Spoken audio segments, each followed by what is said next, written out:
Hey guys, YouTuber Hundred here. Alright, now here I'm continuing looking at the rest of the DC Extended Universe. And now next up, here I am with a review for Wonder Woman.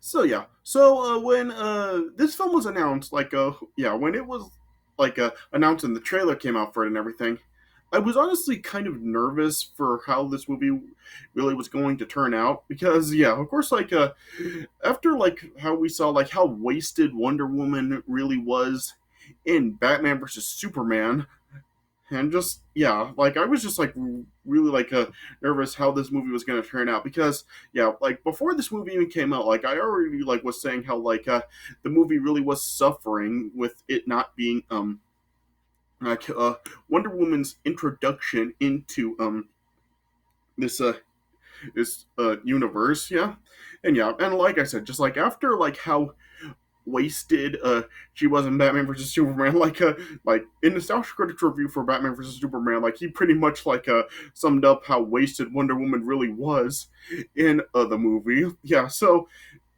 after like just seeing that, like I really was like very nervous on how this movie was going to turn out, and especially like with just like how the rocky start that the DC Extended Universe really was off to with like the first three films up to this point with Man of Steel, Batman vs Superman, and Suicide Squad really not turning out that well, and really like being not really delivering. Yeah, I really was like pretty nervous with how this movie really was going to turn out. So going into it, I was just very nervous about it. Yeah, and I'm sure like a lot of other people really were too. A lot of other people were probably thinking this really was just going to be like another letdown from DC. Yeah. So I'm sure that a lot of people felt the same way that I did about this movie going into it. Yeah. No, but then this movie was released in June of 2017. Yeah. And how did the movie turn out? Well, I think everybody does know. Yeah, just wow. Like, really, this film really did finally succeed. So, yeah, DC did finally give us a pretty great movie. Yeah, this seemed to be like the only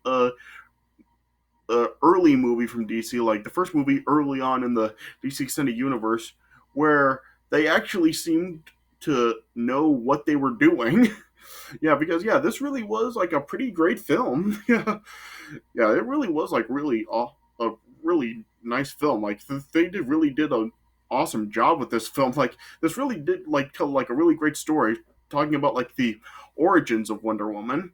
So they really did like go all out with this film, and they did give us a pretty great film. So Zack Snyder still did do the story for the film. Yeah, Zack Snyder was still like involved in the movies through this point. Like he was involved like in the story for Suicide Squad and also for this film. So despite the fact that he wasn't directing like he was for Man of Steel and Batman versus Superman, like he was still involved with this here. But the film was like under the direction of Patty Jenkins, and it was written by Alan Heinberg, and and they really did like do really great with this film. Like I said, this film really is sort of like a. It does act as a prequel. Like I said, it really is like about like the origin of Wonder Woman, basically like where she came from and how she really did become like basically an Amazon warrior. Yeah, and they really did do a pretty great job of telling this story. It does show how she started off when she was a child, and then as she's like being trained to become like a new Amazon warrior. Then of course like she has the conflict in the movie where like she comes across like a U.S. pilot, and then they team up to stop German forces from releasing bombs and stuff. And so then then it really is just about how they are going up against German forces. And then it turns out they Wonder Woman comes across like the enemy of like the gods and stuff, and then she has the fight with him. And it really does tell like a really great story for this film. Yeah, so they really did, like I said, they really did like go all out with this movie. And in this film, like you do have a Gal Gadot or Gadot. Yeah, I'm not exactly sure like how her last name is pronounced. So of course, like she does return as Wonder Woman. And they really did redeem her big time in this film. Like I said, just like after how wasted she was in Batman versus Superman, yeah, they really did make her a really awesome character in this film. And the film also does have like other cast members like Chris Pine, Robin Wright, David Huston, David Thewlis, Connie Nielsen, and they all are like pretty good in the film. Like I didn't really like see anybody in the film that really like gave a bad performance. So everyone really did do like a pretty good job with this film. Yeah, so I just really don't know what else I can say. Like DC really did pull through finally, and like I said, this really did seem to be like the only early film of the DC extended universe where they actually did know what they were doing. Yeah, but yeah, I do have like just like the main problem I mainly have with the film, like I said, is that like this really like it acts as a prequel once again. Like it's about Wonder Woman's origins, and we already did see her in Batman vs Superman. Like why didn't they just like make this film before they had her appear in Batman vs Superman? Like why wasn't this like the second film in the DC extended universe? Why didn't like they have this come after Man of Steel? Then like I said, like like after Batman vs Superman, they really were not like doing anything to really like contribute to the formation of the Justice League. Wouldn't you have thought that after Batman vs Superman with Bruce and Diane like trying to find the others to form the group, wouldn't you have thought that like after that they would have had the like they would have like made like a Flash movie or the Aquaman movie or a Cyborg movie or something, and then have there be a tease of like one of them actually encountering one of the others and like setting up to actually form the Justice League. But yet they are not doing that once again. This is really just like a prequel film about like the origin of Wonder Woman. So yeah, why didn't they just like have this film be after a Man of Steel, as the second film in the universe, then like have Batman vs Superman come later on? And yeah, like I said, this really does not contribute anything to the actual formation of the Justice League. So that really is like the only like a true problem that I really do have with the film. But the film as a whole still is like the actual film is still like a pretty great. Like it tells a great story, have some great performances, and they really did redeem Wonder Woman big time in the film after how wasted she was in Batman vs Superman. So I just really don't know what else I can really say about it. But yeah, it is like a pretty great film overall. And I think this is probably like a DC's only film that actually can compete with a lot of the Marvel films. Like I remember I did say like how I actually did think that this was like a better film than Guardians of the Galaxy Volume 2, which did come out like just a month before. Yeah, I did think that this was overall better than that. So this is like I said, this is really like a DC's only film that really did seem could actually compete with a lot of Marvel films, at least at the time, and for like a quite a while. Yeah. So yeah. So I just don't know what else I can really say about it. But yeah, it is like a pretty great film. And so I would probably give this film I would give it 3.75 stars out of 4. Just really great film. And a lot of the critics and audiences really did love the film as well. It has a 93% on Rotten Tomatoes. So critics are finally did give a DC film high praise. So that should tell you something right there. Okay, so I guess I'll just start talking about the premise of the film. All right, so the film opens up like in a present day Paris. It shows Diana like Prince receiving the letter from Bruce Wayne that he discovered in Batman vs Superman, where he found out who she really was. Yeah, yeah, yeah, and then her looking at that photo, it prompted her to just remember her past. Then it cuts back to when she was a child. She's the daughter of a Queen Hippolyta. Yeah, she was raised on the hidden island of Themyscira. Is that how it's said? Skira, I think that's how it's said, yeah, which is home to uh, women warriors that are known as Amazons that were created by Olympian gods to protect mankind. Yeah, then eventually Hippolyta explained like the history of their godship to Diana, and she mentioned like how the god Ares like was jealous of humanity and orchestrated uh, its destruction.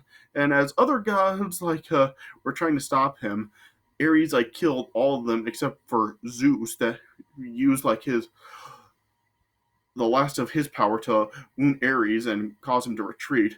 And before he died, Zeus left Amazons a weapon that was known as the God Killer to prepare them if Ares were ever to return. And she was like very reluctant on actually training Diana to become a warrior. But then, after some persuasion from Hippolyta's sister, General Antiope, then Hippolyta then agreed to let her train Diana as a warrior. Yeah, and as the years passed by, I it it approached the year 1918, which is of course like set during the First World War. It showed how Diana was now like a very skilled warrior. And I find it kind of interesting to see that this film is really set during the First World War. It's like how the first Captain America movie was set during World War II. Here, like this movie is set during World War One. So interesting seeing like some comic book films set during the World Wars. Yeah, then it showed how like a plane ended up like crashing off the Mascarian coast, and then Diana rescued the pilot aboard the plane, who was Captain Steve Trevor. Yeah, and then after she rescued Steve, then German soldiers then started to invade the island in pursuit of Steve. But then the Amazons ended up like wiping them out. How But in the process, Antiope ended up sacrificing herself to save Diana. Then with the Diana and the other Amazons wanting to know more about like why Steve is there and what he is trying to do.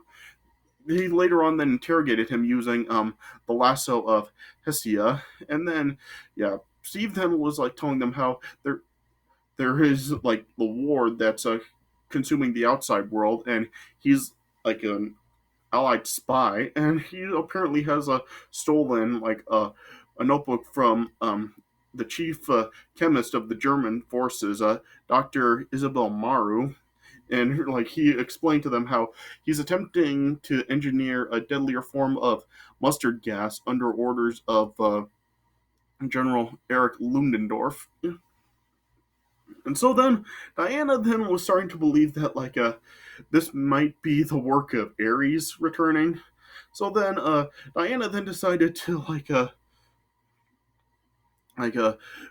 go with Steve to try to try to find Ares and stop him for good. And she ended up arming herself with the God Killer sword, the lasso, and armor, and then left Themyscira with Steve to find Ares. Then they eventually arrived in London, and as they brought the notebook back to the Supreme War Council, and so Sir Patrick Morgan was then trying to negotiate an armistice with Germany. But then Diana then eventually then realized that the Germans plan to uh, release the gas at the Western Front. So then Steve then decided to then recruit like other mercenaries to help him stop um, the Germans' plans. And so then so despite the fact that Steve was forbidden by his commander to act on the situation, And Steve was funded from Sir Morgan, and he recruited like some other mercenaries, such as a Moroccan spy Samir, Charlie, a Scottish marksman, and a Native American smuggler, Chief Nappy. Yeah. So then, yeah, then eventually, they arrived at Belgium, and Diana then ended up capturing the enemy trench through the no man's land, and then liberated the village of Veld with aid of their forces. So then, yeah, then as they were celebrating their victory, they ended up taking the photograph that they found. Well, that Bruce discovered in Batman vs Superman, and the one Diana was looking at the start of the film. So yeah, so that's when Diana and Steve started to form a romantic connection with each other. Yeah. Then yeah, then later on, Steve and Diana then were infiltrating a uh, gala that was held at the German High Command. Yeah, and they were infiltrating the gala separately. Yeah, and as Steve was trying to locate the gas and destroy it for good, Diana was trying to locate Luden, Luden, Ludendorff to kill him, believing he's Ares. Yeah, but then yeah, then as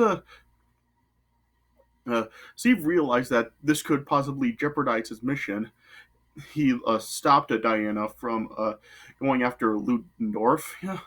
But then, yeah, then as a result of it, Ludendorff was then able to unleash the gas on Veld and destroying the inhabitants.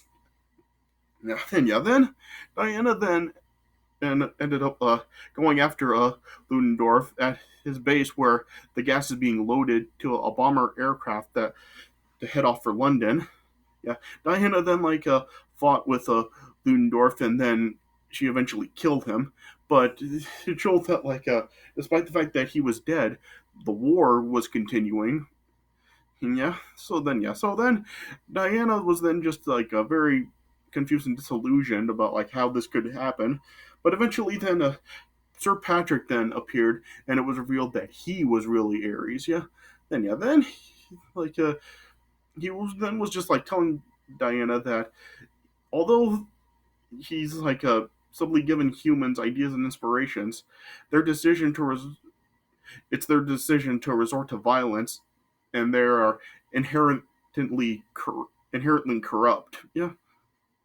Well, then Diana then attempted to kill Ares with the sword, but he ended up destroying it, and it was revealed that the sword was not actually the god killer, and he then revealed that